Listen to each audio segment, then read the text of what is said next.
मंगलमय मंगल करन वीत राग विज्ञान।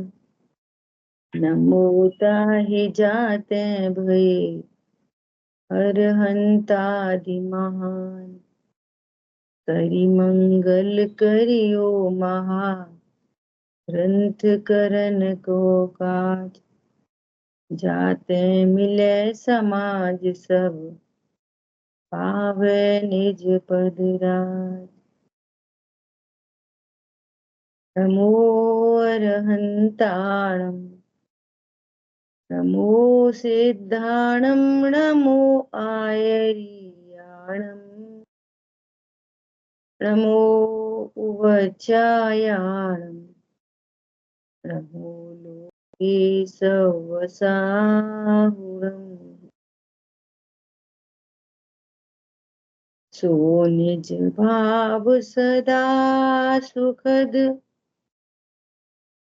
अपनो करो प्रकाश। जो बहुविधि भव दुख निके करी है सत्तानाश।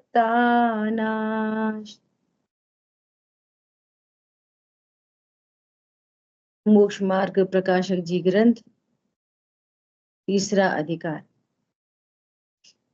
इस अधिकार में कर्म सापेक्ष जो जीव की परिणति में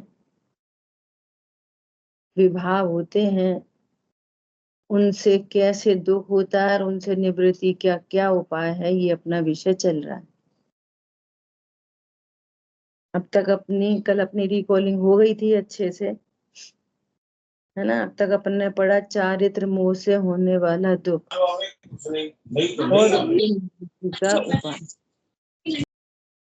आज अपन स्वाध्याय करेंगे अंतराय कर्म के उदय से होने वाला दुख और उससे निवृत्ति।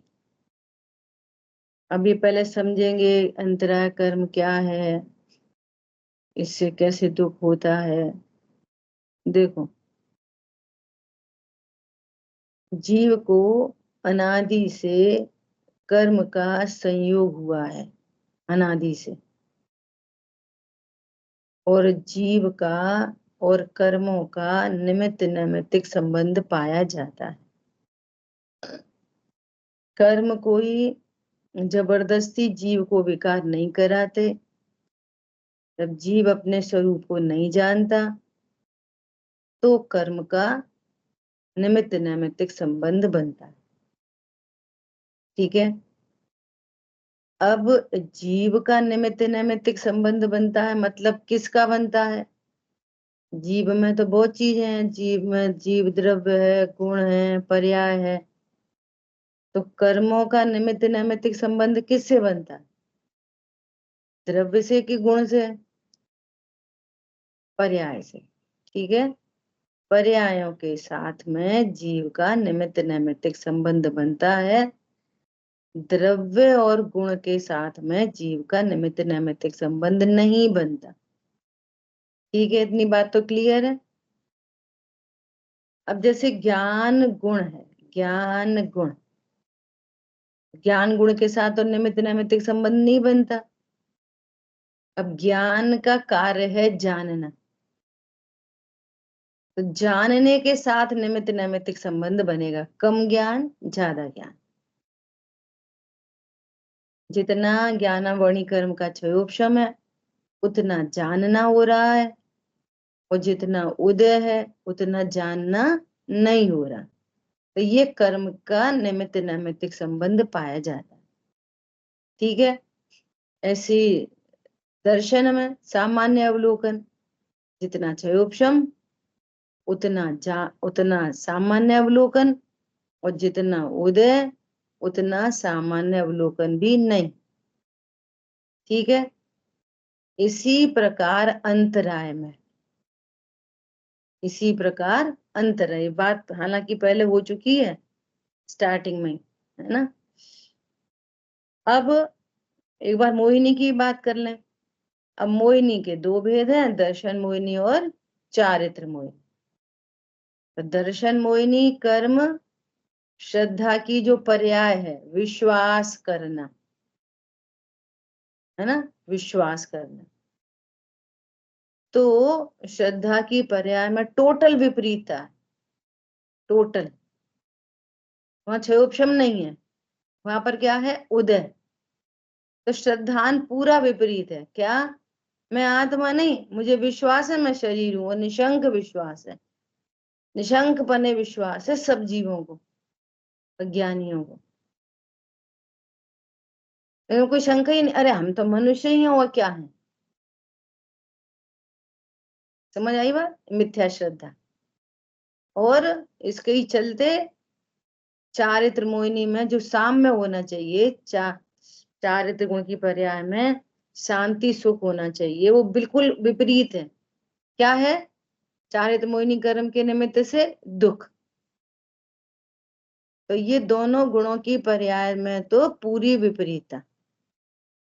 वो ज्ञान दर्शन और वीर्य, इनकी पर्यायों में क्या है, क्षयोपशम। तो जैसे ज्ञान गुण, उसकी पर्याय जानना, और जानने में कर्म का उदय निमित्त, तो कम ज्ञान ज्यादा ज्ञान। ठीक है? ऐसे ही वीर्य गुण, और वीर गुण की पर्याय है पुरुषार्थ। तो ज्ञान की पर्याय क्या है, जानना। श्रद्धा की पर्याय क्या है, विश्वास करना। चारित्र की पर्याय क्या है, स्थिरता, लीनता। ऐसी वीर है गुण, तो वीर गुण पर अंतराय कर्म काम नहीं करता। किस पे काम करता है, पुरुषार्थ। वीर गुण की पर्याय क्या है, पुरुषार्थ। ठीक है, मुझे बहुत सारे एंगल अभी ख्याल में चल रहे हैं, एक के बाद एक के बाद। वीर गुण की पर्याय क्या है, पुरुषार्थ। पुरुषार्थ मतलब शक्ति। पुरुषार्थ को सरल भाषा में अपन दे दो, क्योंकि पुरुषार्थ शब्द बोलते से ही कुछ करने का भाव रूढ़ी से, अनादि से फिक्स है। पुरुषार्थ मतलब कुछ करो मेहनत करके। तो अब इसको समझ लो, पुरुषार्थ कहो, शक्ति कहो, करेंगे और चर्चा, है ना। तो अंतरा कर्म क्या करता है, शक्ति, पुरुषार्थ, कम पुरुषार्थ और ज्यादा पुरुषार्थ। जैसे कम ज्ञान और ज्यादा ज्ञान। आ रही बात ख्याल में? जैसे कम ज्ञान ज्यादा ज्ञान है ना, कम कम सामान्य अवलोकन ज्यादा सामान्य अवलोकन। जितना क्षयोपशम है उतना तो जानना, और जितना उदय है उतना नहीं जानना। ऐसे ही अंतराय कर्म का भी क्षयोपशम होता है सब जीवों में। इन तीनों कर्मों का अनादि से मिथ्या दृष्टि को क्षयोपशम पाया जाता है। तो जितना क्षयोपशम है उतनी शक्ति है, उतना पुरुषार्थ है, और जितना उदय है उतना पुरुषार्थ नहीं है। आप रिलेट करो उसको ज्ञान, ज्ञान के साथ में, ज्ञानावरणी कर्म के साथ में रिलेट करोगे तो ये पकड़ में आएगा। पहली बात हो गई, ज्ञान दर्शन और वीर में क्षयोपशम होता है, और दर्शन मोहिनी चारित्र मोहिनी में उदय होता है। तो उन दोनों में तो पूरी विपरीतता, और यहाँ पर स्वभाव के कुछ अंश प्रकट रहते हैं। यदि ज्ञान दर्शन वीर में भी पूरा उदय हो जाए तो जीव की सत्ता का नाश हो जाएगा। बिल्कुल ज्ञान बंद होने से, ढक जाने से, फिर तो जड़ हो जाएगा वो, ज्ञानी खत्म हो जाएगा, सामान्य अवलोकन खत्म हो जाएगा, वीर खत्म हो जाएगा, शक्ति खत्म हो जाएगी। तो अब क्या हो गया, वो कुछ बचा ही नहीं। चीनी में से मिठास हटा दो, मिठास पूरी ढक दो, तो अब वो क्या चीनी बचेगी, उसका सर्वस्व तो चीनी ही, मिठास ही है। समझ आ गई बात? कोई टेक्निकल बात है? ऐसे बात करने के लिए तो अपन पढ़ते जाओ करते जाओ, लेकिन कोर कंसेप्ट क्लियर होना चाहिए। क्या है ये पुरुषार्थ? ये अंतराय कर्म किस पे काम करता है? किसके साथ निमित्त नैमित्तिक संबंध है? वीर्य गुण की पर्याय के ऊपर। जैसे ज्ञान गुण की पर्याय ज्ञानावर्णी कर्म, जैसे सामान्य अवलोकन की पर्याय और दर्शनावर्णी कर्म, ऐसे ही वीर गुण की पर्याय पुरुषार्थ और अंतराय कर्म। बोलो, इतनी बात में किसी को प्रश्न है तो पूछो, क्योंकि अब बात बदल जाएगी। क्लियर हो गया? अंतराय कर्म किसके साथ निमित्त नैमित्तिक संबंध बनता है? पुरुषार्थ। पुरुषार्थ किस गुण की पर्याय है? वीर गुण की। जैसे जानना है ज्ञान गुण की पर्याय। ठीक है, आगे बढ़े। अब देखो, ज्ञान में क्या काम चल रहा है? बोलिए। यहाँ पे भी वीर गुण की जो या पुरुषार्थ की जो पर्याय है, तो यहाँ पे भी क्षयोपशम ही होता है। हाँ, हाँ? क्षयोपशम, क्षयोपशम। ठीक है। कुछ अंश प्रकट रहते हैं और कुछ अंश अप्रकट रहते हैं। जितना उदय है उतना अप्रकट, और जितना क्षयोपशम है उतना प्रकट। ज्ञान में जितना क्षयोपशम है उतना ज्ञान प्रकट, और ज्ञान में ज्ञानावर्णी कर्म का जितना उदय है उतना अप्रकट। ठीक है, आगे बढ़े। देखो, अब जैसे ज्ञान में जैसे जानना जानना कम ज्यादा हो, ये तो ज्ञानावर्णी कर्म का कार्य था। क्या था? ज्ञान का कम ज्यादा, घटना बढ़ना, ये ज्ञानावर्णी कर्म का कार्य था, क्षयोपशम का। ठीक है, और जो प्रकट नहीं है वो तो नहीं है, लेकिन जो प्रकट है वो वो प्रकट ज्ञान में संग किसका हुआ? मोह का। तो अब वो उल्टा उल्टा जान रहा। ये उल्टा जानना ज्ञानावर्णी कर्म का काम नहीं है। विपरीत जानना किसका काम है? मोह का। ज्ञानावर्णी कर्म का काम क्या है? कम जानना ज्यादा जानना। हाँ, ये तो चर्चा अपनी खूब हो गई, हालांकि, है ना? ठीक है, इसी प्रकार अंतराय कर्म का कार्य तो ये है कि कम पुरुषार्थ ज्यादा पुरुषार्थ। कम शक्ति पुरुषार्थ की जगह लगाओ, कम शक्ति ज्यादा शक्ति, कम शक्ति और ज्यादा शक्ति, ये तो उसका काम था। परंतु यही पुरुषार्थ, यही वीर्य गुण की पर्याय मोह का संग होने से मिथ्या पुरुषार्थ हो गया। जैसे वो मिथ्या ज्ञान हो गया, ऐसे ये विपरीत पुरुषार्थ हो गया। किसका? ये उसका काम नहीं है अंतराय का। अंतराय में तो शक्ति कम है, कम ज्यादा हो रही है, लेकिन वो कम ज्यादा शक्ति भी किसके साथ काम कर रही है? मोह के साथ। एकदम क्लियर कट बात होनी चाहिए।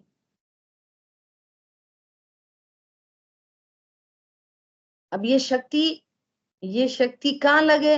अपने स्वरूप को जानने में लगे। जितनी शक्ति प्रकट है उतनी शक्ति कहाँ लगे? सम्यक पुरुषार्थ से स्वभाव की ओर ढले, अपने स्वरूप को जानने में वो शक्ति लगे।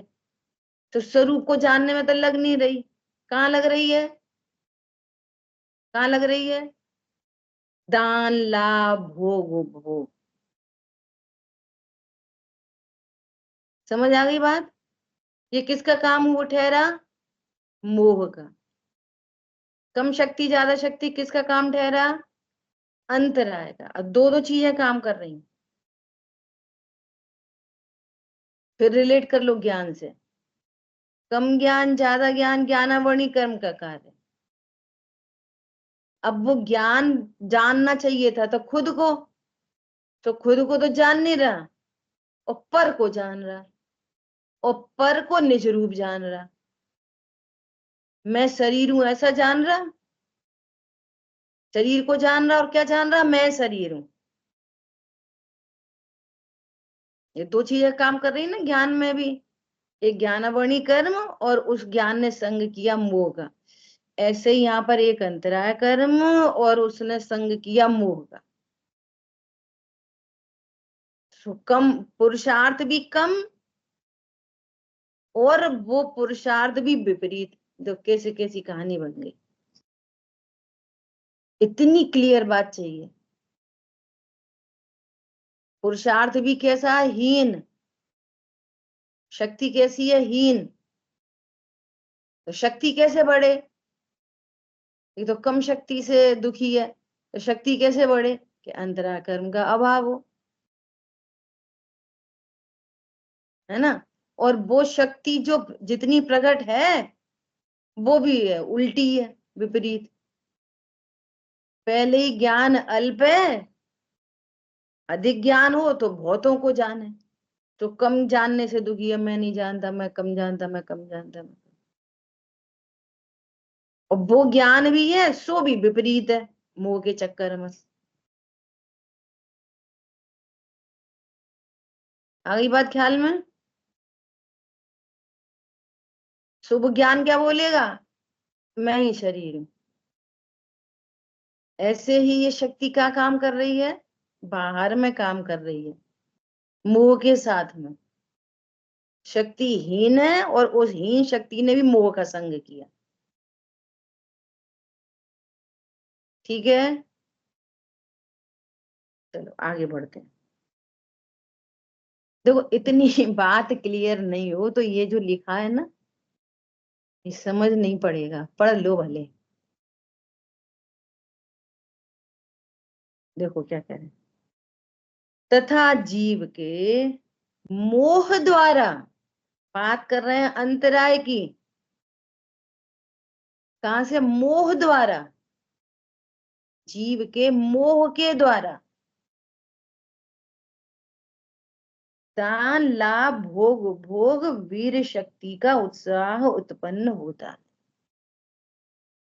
कहाँ उत्पन्न हो रहा है? मोह के कारण।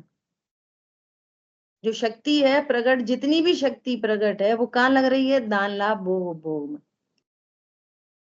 और वो शक्ति लगनी कहाँ चाहिए कायदे से? अपने स्वरूप को जानने में। जैसे देखना है ना, देखना, आंखों से देखना भी दृष्टांत है। आंखों से देखना है ना, कानों से सुनना है, शरीर में भी। तो आंखों से देखने में भी शरीर की शक्ति लगती है। शक्ति, शक्ति नहीं हो आंखों में तो देख नहीं पाओगे। एक आंख, और एक आंख में यूज होने वाली शक्ति। जिन्होंने बायोलॉजी पढ़ी होगी तो वहां कहते थे माइटोकॉन्ड्रिया। शक्ति का एक एक सेल में होती है, एक एक सेल में एक एक शक्ति। शक्ति को क्या कहना चाहिए? शक्ति को रखने का एक वो होता है अपना कंपोनेंट। पावर जो हाउस। शक्ति को, पावर हाउस। समझ आई बात? शक्ति को रखने का पावर, उसको बोलते हैं माइटोकॉन्ड्रिया। वहां से एनर्जी रिलीज होती है। हर सेल में वो, हर सेल को काम करने के लिए एनर्जी चाहिए। ऐसे ही यहाँ अनंत गुणों के कार्य के लिए एनर्जी चाहिए। वो एनर्जी, एनर्जी है ये वीर शक्ति, उसकी पर्याय। वीर शक्ति पढ़ी थी अपन ने। क्या लिखा था उसमें? स्वरूप की रचना की सामर्थ्य रूप वीर शक्ति।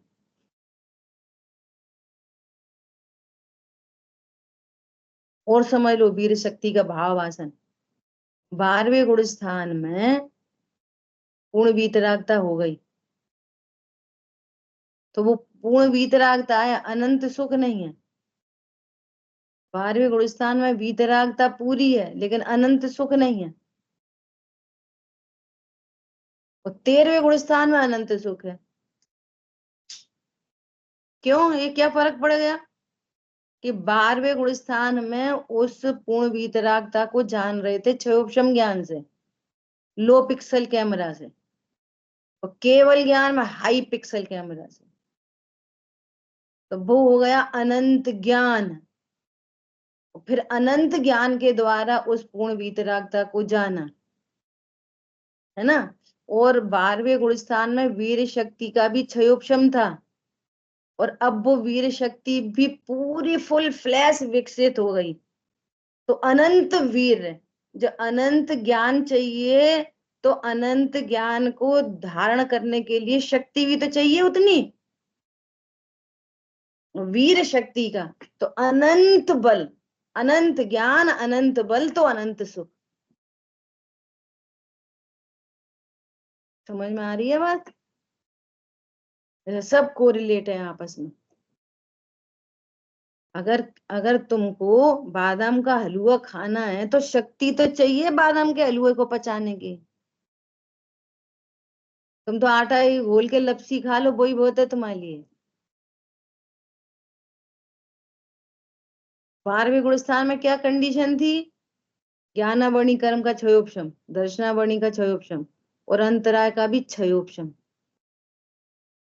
उससे पूर्ण वीतरागता को जान रहे थे। और अब क्या हुआ? अनंत ज्ञान, अनंत दर्शन, अनंत वीर, तब हुआ वो अनंत सुख। शांतनु जैन, हरी बात समझ में?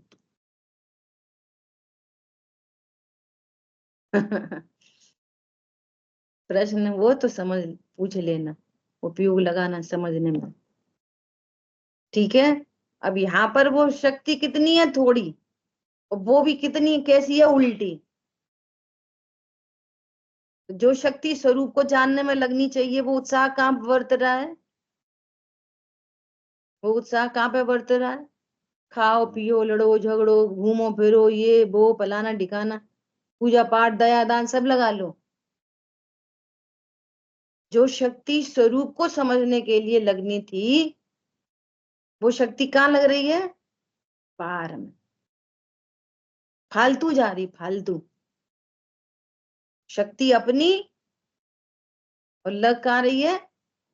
पार में। ये वीर शक्ति का मिथ्या परिणाम है, इसको बोलते हैं मिथ्या पुरुषार्थ।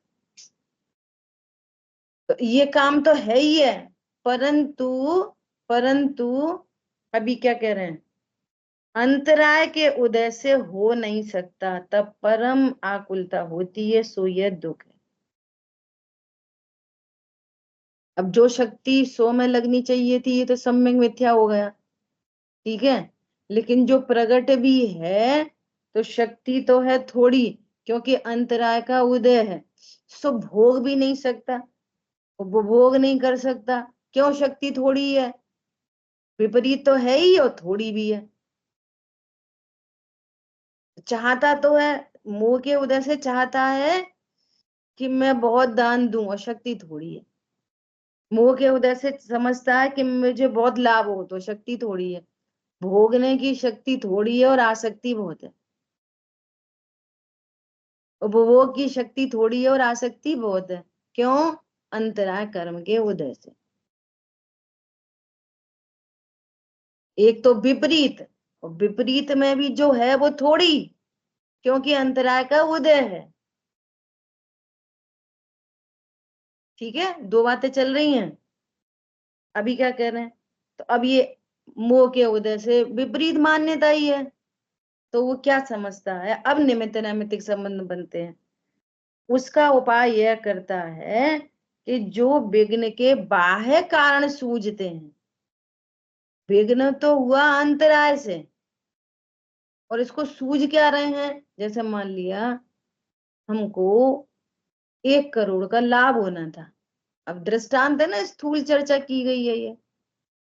मोह के उदय से लगता है कि 1 करोड़ का लाभ मुझे लाभ है। 1 करोड़ का लाभ तो मेरा कोई लाभ है नहीं। तो मोह के उदय से क्या लगेगा? 1 करोड़ का लाभ मेरा बड़ा लाभ है। अब उधर अंतराय का उदय है, तो 1 करोड़ का लाभ तो हुआ नहीं। कितने का हो गया? 50 लाख का। कुछ तो लाभ है, क्षयोपशम के अनुसार कुछ तो लाभ है, और उदय से पूरा लाभ नहीं है। तो बीच में किसी ने बोला कि अरे अरे तुम ये काम ऐसा नहीं वैसा कर लो,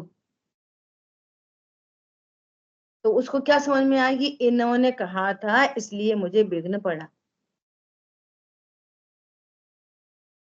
इन्होंने कहा था इसलिए क्या हुआ? विघ्न पड़ा।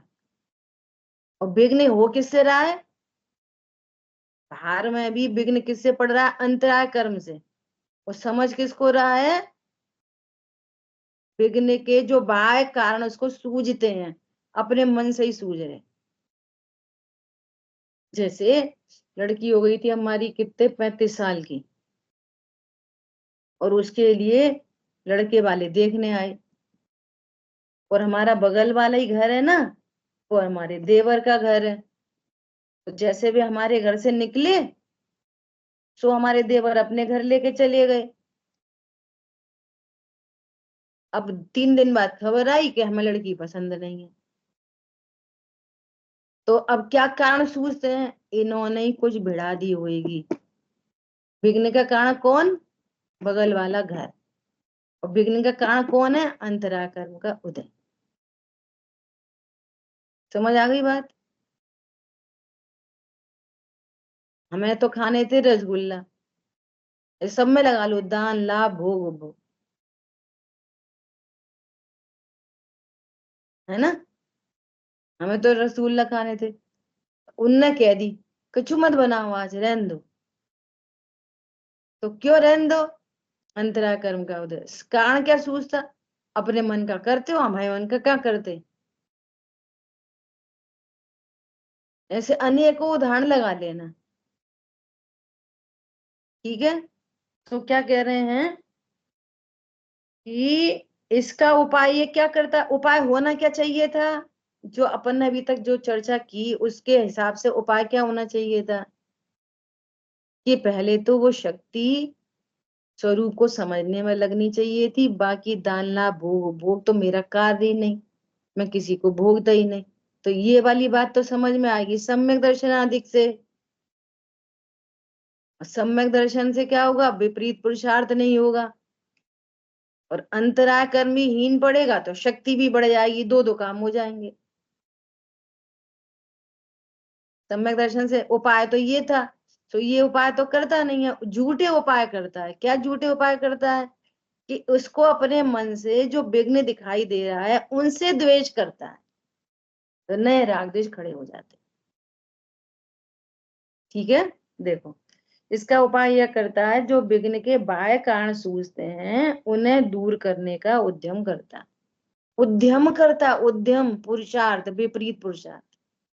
उद्यम मतलब ये हिडन है, ये कोडिंग है, ये कोड। उद्यम मतलब पुरुषार्थ। क्या पुरुषार्थ है? विपरीत। क्या विपरीत पुरुषार्थ चल रहा है?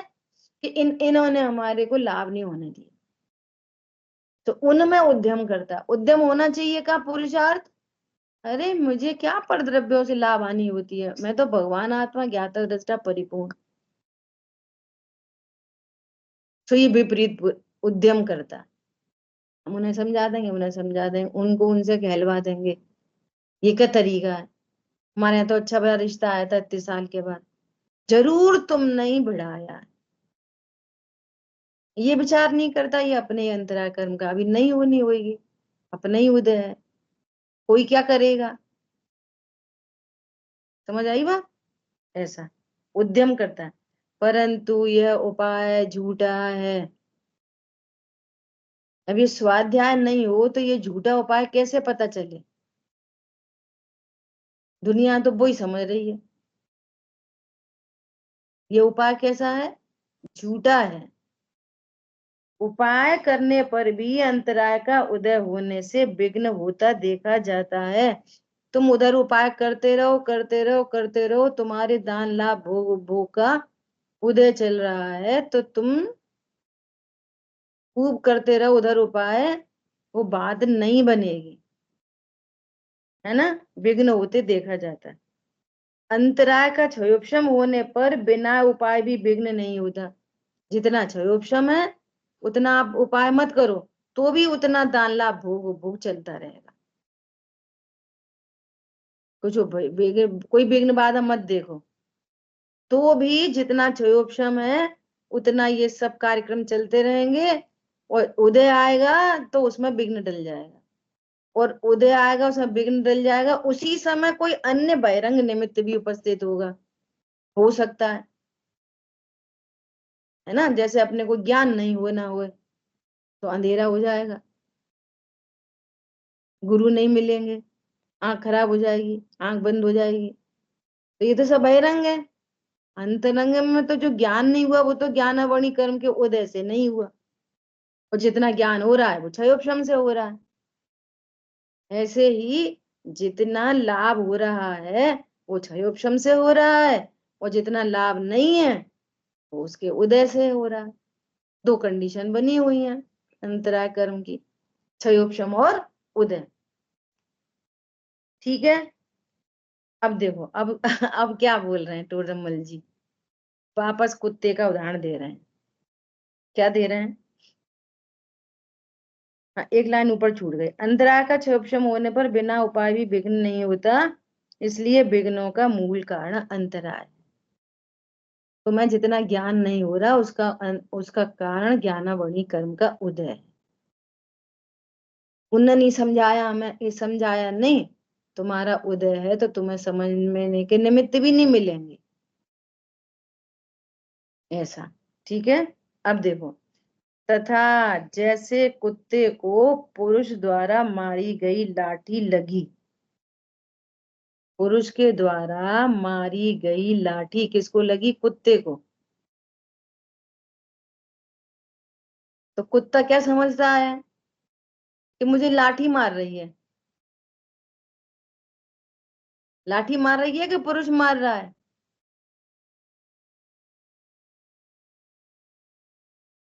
समझ में आई बात? ये क्या है? ये कुत्ते की वृत्ति है, वो लाठी को पकड़ता है। ऐसे ही अज्ञानी जो बहिरंग में विघ्न में निमित्त दिखाई दे रहे, उनको पकड़ता है। इनने करा, इन्होंने मकान बिगाड़ा, इन्होंने सुधारा, इन्होंने बिगाड़ा, उनको समझता है। और मूल में चक है कौन? अंतराय कर्म का उदय। समझ आई ना? जैसे कल बात की थी ना परसों, वो बच्चा फेल हो गया, मूल में है कौन? ज्ञानावरणी कर्म का उदय। वो सही कैसे होगा? वो सही कैसे होगा? वही मंद कषाय से ज्ञानावरणी कर्म का क्षयोपशम बढ़ता है। ऐसे ही ये तुम्हें विघ्न डालने वाला कौन है? कि अंतराय कर्म का उदय। तो अंतराय कर्म का क्षयोपशम कैसे बढ़े? वही देवशा गुरु की आराधना या स्वभाव का आश्रय, अल्टीमेट तो स्वभाव का आश्रय। तो वो उपाय तो करता नहीं है। क्या उपाय करता है?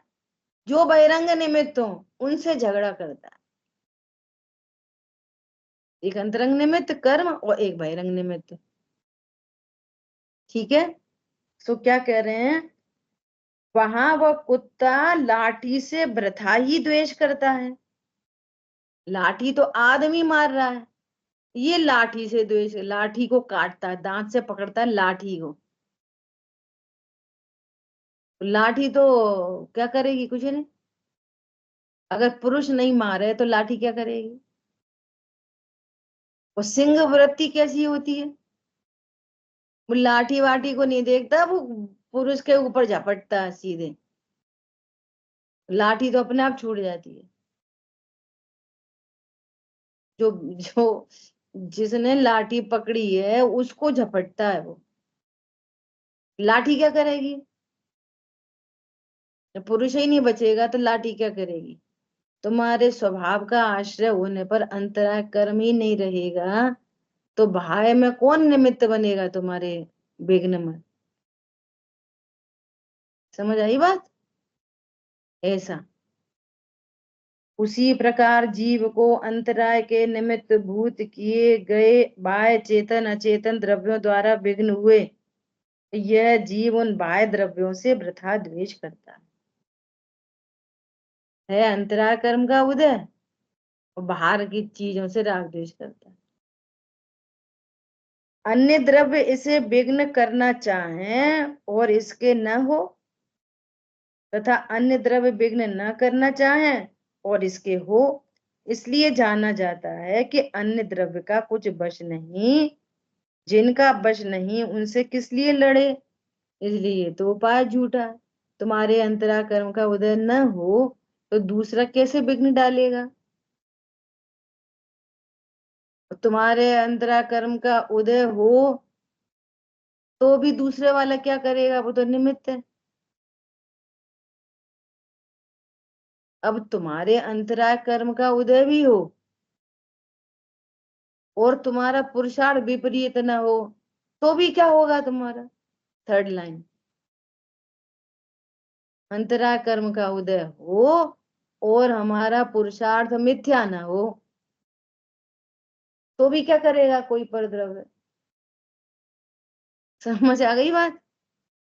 हमारा सम्यक पुरुषार्थ हो, हम तो ज्ञाता दृष्टा है, दान लाभ भोग उपभोग तो मेरा कार्य नहीं, और उनसे क्या मेरा लाभ हानि है? मैं किस पर को दान देता हूँ और किससे मुझे लाभ होता है, किसको भोगता हूँ और किसको भोगता हूँ, किसका भोग उपभोग करते हैं हम? तो ये मिथ्या नहीं हो और बाहर में बाहर के दिखाई दे अंतराय, तो क्या बनेगी बात? समझ में आई बात? बोलो। आदिनाथ मुनिराज को 6 महीने तक तो उपवास और 6 महीने तक अंतराय चलता रहा, लगातार अंतराय, 1 दिन 2 दिन 3 दिन 4 दिन, बोलो 6 महीने। विपरीत पुरुषार्थ नहीं था, सम्यक पुरुषार्थ था। तो सम्यक पुरुषार्थ होने पर वो वीर गुण की पर्याय कहाँ थी? किसकी रचना हो रही थी वीर गुण की पर्याय से? दुख की रचना नहीं हो रही थी, तीन कषाय चौकड़ी के अभाव की वीतरागता की रचना हो रही थी। लगातार वीतराग, प्रचुर वीतरागता, प्रचुर सुख, प्रचुर सुख, प्रचुर सुख, लगातार किसकी रचना? सुख की रचना, और दुख की रचना ही नहीं हुई तो मिथ्या ही पुरुषार्थ नहीं था। और विघ्न थे, अंतराय कर्म का उदय था, लेकिन विपरीत पुरुषार्थ नहीं था। पॉइंट पकड़ में आया? 2 चीजें चल रही हैं शुरू से। अंतराय कर्म का उदय तो था, तभी तो भोग नहीं हो पा रहा था, भोजन आहार नहीं मिल पा रहा था, तो अंतराय कर्म का उदय था, लेकिन विपरीतता नहीं थी। विपरीतता नहीं होने से दुख ही नहीं हुआ। और यहाँ अंतराय कर्म का उदय और संग में विपरीतता। हाँ मैं तो खा ही नहीं पाता, हाँ मैं तो पी नहीं पाता, ये तो इनकी वजह से, वो तो उनकी वजह से, ये दुष्ट हैं, ये खराब हैं, ये बिगाड़ते हैं, ये सुधारते हैं। बोलो, पहले शक्ति थोड़ी है और वो भी उल्टी है।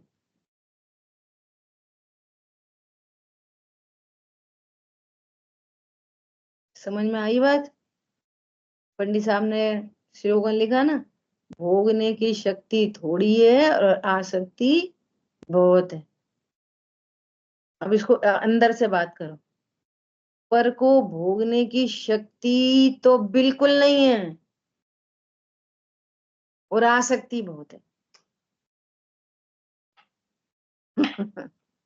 पर को भोगने की शक्ति तो है ही नहीं, पर को भोगने की शक्ति है आत्मा में? है ही नहीं, और आसक्ति है। और एक और सेंटेंस इसको और अल्टीमेट तक ले जाओ, पर को भोगने की शक्ति बिल्कुल नहीं है और अपने को जानने की आसक्ति भी बिल्कुल नहीं है। दोनों कर लो। इधर पर को भोगने की शक्ति नहीं है, इधर अपने को जानने की आसक्ति नहीं है कि मैं अपने को जान लूं। 3 सेंटेंस हो गए, तीनों के भाव अलग अलग है। बात पकड़ में आ रही है? अपन ऐसे ही करते हैं, सही बात है, अरे वो किसने ऐसे कह रहे हैं उतना ही समझो। पर को भोगने की शक्ति बिल्कुल नहीं है और आसक्ति बहुत है। तो उन्होंने ये लिखा कि पर को भोगने की शक्ति थोड़ी है और आसक्ति बहुत है। तो उसी ने से समझो, पर को भोगने की शक्ति थोड़ी है हमारी, अरे बिल्कुल नहीं है। और उसी में सिर हिलाते रहेंगे, हाँ सही बात है, शक्ति तो थोड़ी है, आसक्ति बहुत है। व्यवहार ने का कथन है बहुत स्थूल। थोड़ी अपन को पर को भोग नहीं सकते, कितनी है, बहुत थोड़ी है ही नहीं।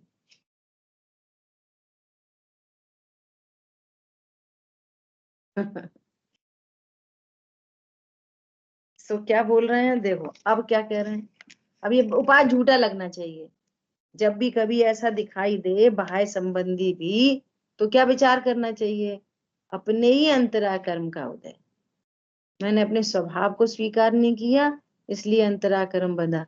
अंतरा कर्म बंधा तो ये विघ्न बाधा दिखाई दे रही है बाहर की, बाहर की, है ना। इसमें पर का कोई दोष नहीं। कर्म को जहां जहां स्वीकार करोगे, वहां वहां पर को दोष देने की वृत्ति मिट जाएगी। और यदि आप कर्म को भी दोष दे रहे, कर्म को स्वीकार कर रहे हो, पर दोषी दिखाई दे रहा, इसका मतलब आपने कर्म को स्वीकार नहीं किया। बोल रहे हो, स्वीकार नहीं, बोलना सीख गए, स्वीकार नहीं किया। सही बात है, हमारे तब पाप का उदय है। क्या पाप का उदय है? हमारी सास इतनी बुरी है, क्या बताएं। अरे पाप का भी उदय और सास भी बुरी है। पाप का उदय है मतलब सास अच्छी है, तब तो पाप का उदय हुआ। वो तो भाई में निमित्त बन रहा है तुम्हारे पाप के उदय को फुलफिल करने में। तो बाहर में निमित्त है एकदम, और बहिरंग निमित्त। पाप का उदय और सास बुरी है, दो चीज एक साथ नहीं होती। जैसे लोग बोलते हैं ना, सही बात है औदिक भाव है।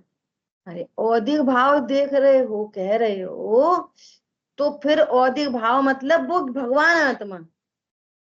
औदिक भाव भी देख रहे और आदमी को बुरा भी देख रहे, जीव को बुरा भी देख। औदिक भाव मतलब, अरे ये स्फटिक मणि है तो लाल पीली दिख रही है, और ट्रांसपेरेंट भी दिखे और लाल पीली भी दिखे, तो सही है। समझ में आ रही बात? और उसको लाल ही देख रहे और ट्रांसपेरेंट कह रहे, तो ऐसे नहीं बात बनेगी। देखो सरल एग्जांपल समझने के लिए, किसी ने गोली मारी और कोई मर गया, और पुलिस ने एक को पकड़ लिया, उसके हाथ में भी पिस्टल थी, उसको पकड़ लिया। फिर पूरी एनालिसिस हुई, एनालिसिस नहीं बोलेंगे, क्या बोलेंगे, इन्वेस्टिगेशन हुई पूरी, है ना। तो वो उसने जो पिस्तौल पकड़ रखी थी ना, उसकी वो गोली ही नहीं थी। एक साइज होता है ना वो गोली का, वो वाली गोली नहीं थी। फिर वापस इन्वेस्टिगेशन हुआ, तो फिर जिसकी पिस्टल थी और जिसकी गोली चली थी वो पकड़ा गया। तो अब जब वो पकड़ा गया, तो पहले वाले को छोड़ोगे कि नहीं छोड़ोगे, उसको भी जेल में बंद रखोगे? दोनों पकड़े रहोगे? तुम तो दोनों पकड़े हो। पहले समझ रहे थे ये खराब है, ये खराब है, ये खराब है, ये खराब है, फिर पता चला नहीं नहीं, कर्म का उदय है, तुम्ही ने बांधा था। तो कर्म का उदय खराब है कि वो सामने वाला व्यक्ति खराब है? तो हम पहले वाले को तो छोड़ेंगे नहीं और कर्म का उदय भी बोलते रहेंगे। तो तुम तो दो दो अपराधी हैं, तो फिर तुम ही अपराधी ठहरे हो। पाप के उदय का अपराध है, फिर वो सामने वाला निर्दोष हो गया। जब सही व्यक्ति पकड़ा गया तो पहले वाला निर्दोष हो गया, उसको बरी कर दिया गया। अब पाप का भी उदय और भैया भी खराब, ये कैसे बात बनेगी? इसका मतलब तुम में पाप का उदय स्वीकार नहीं हुआ। फिर टोडरमल, आगे टोडरमल जी बात करेंगे। अच्छा, तो हम किसी पर को दोष नहीं दें, पाप के उदय को तो खराब कहें, तो कहेंगे उसको भी कैसे खराब कहोगे? तुम्ही ने जो काम किया, बांधे तो तुम्ही ने है ना, तो पाप के उदय को भी क्यों खराब कहोगे? जो काम तुमने खुद ही किया है, अपने परिणाम संभाल लो, तो कर्म नहीं बनेंगे, कर्म नहीं बनेंगे तो बाहर की स्थिति भी अपने आप सुधरी दिखेगी। सुधर जाएंगे नहीं, सुधरी दिखेगी। ये भी एक करेक्शन है बहुत बड़ा। लोग बोलते हैं भैया अपने शुभ कर्म बांधो, अशुभ मत बांधो, बाहर की स्थिति सुधर जाएगी। बाहर की नहीं सुधरेगी, नहीं सुधरेगी गारंटी नहीं है, सुधरी दिख जाएगी, बिगड़ी नहीं दिखेगी सम्यक ज्ञान से। कौन खराब है? कौन है विघ्न करता? अब ये जो विघ्न करता की बात चल रही है, वो भी दान लाभ भोग भोग की तो बात चल रही है। मेरे स्वरूप में विघ्न करता कौन है इस दुनिया में? मूल में तो अंतराय कर्म है, मूल में तो अंतराय कर्म है। अपने स्वरूप को स्वीकार नहीं करना, ये अंतराय है, ये है अंतराय। दान लाभ भोग भोग क्या अंतराय है? जिसको भोगते ही नहीं, जिसको करते ही नहीं।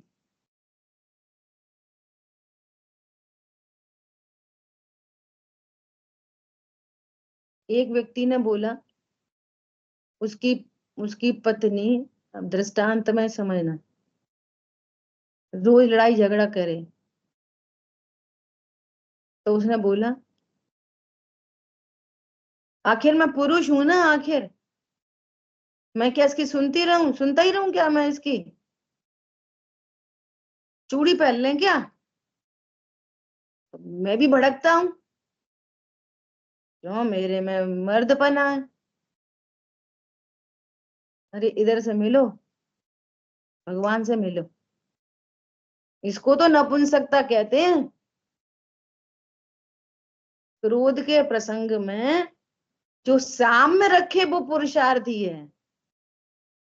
प्रसंग बने विपरीत और अंतरंग में वो साम्य, ओहो मैं तो ज्ञाता दृष्टा हूं, ये तो परद्रव्य मेरा क्या बिगाड़, ये जो उल्टा सीधा बोल रही है ये मेरा क्या बिगाड़ती है? इसका नाम है पुरुषार्थ। तब तुम पुरुष हो, तब तुम कहलाए मर्द।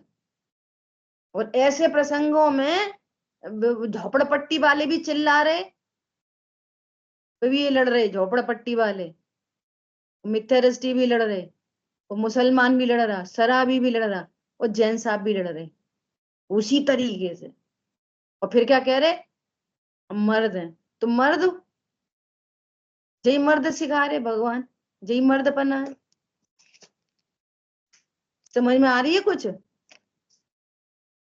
कल कली ये वाली बात है ना, मुझे ऐसे ही विचार चल रहा है, और कली की कल ये पूरी बात जो अपनी कल स्वाध्याय हुई थी ना, कल पूरी बात यही कि यही सुमत जी भाई साहब प्रवचन में आई है। पारुल बहन सुनती हैं शायद, इन्हें पता हुई। जो ये वाली बात आई थी ना कि अपने पर क्षमा करो, पर की क्षमा तो बहुत पाली, यही विषय था आया उनकी स्वाध्याय में। क्या है पुरुषार्थ? जमीन में 500 की गड्डी पड़ी हो, उसको उठाना पुरुषार्थ है? दूर से ऐसा देख के सहज रहना पुरुषार्थ है? क्या पुरुषार्थ है? समझ आ रही बात? पुरुषार्थ मतलब ये अंतराय मतलब क्या? ओहो मैं निरंतराय, तो तू मेरे में अंतराय डालने वाला इस दुनिया में कोई नहीं है। वो ज्ञान, जो ज्ञान इस बात को स्वीकार नहीं कर रहा, इसका नाम है अंतराय कर्म का उदय। और ज्ञान स्वीकार करे किसको? ज्ञान में अंतराय है, मुझ में कोई अंतराय नहीं, और वो स्वीकार करेगा वो मैं तो निरंतराय तत्व हूं। सो क्या कह रहे हैं, तब सच्चा उपाय क्या है? अब सुनो, मिथ्या दर्शनादिक से इच्छा द्वारा, दो बातें चल रही थी ना।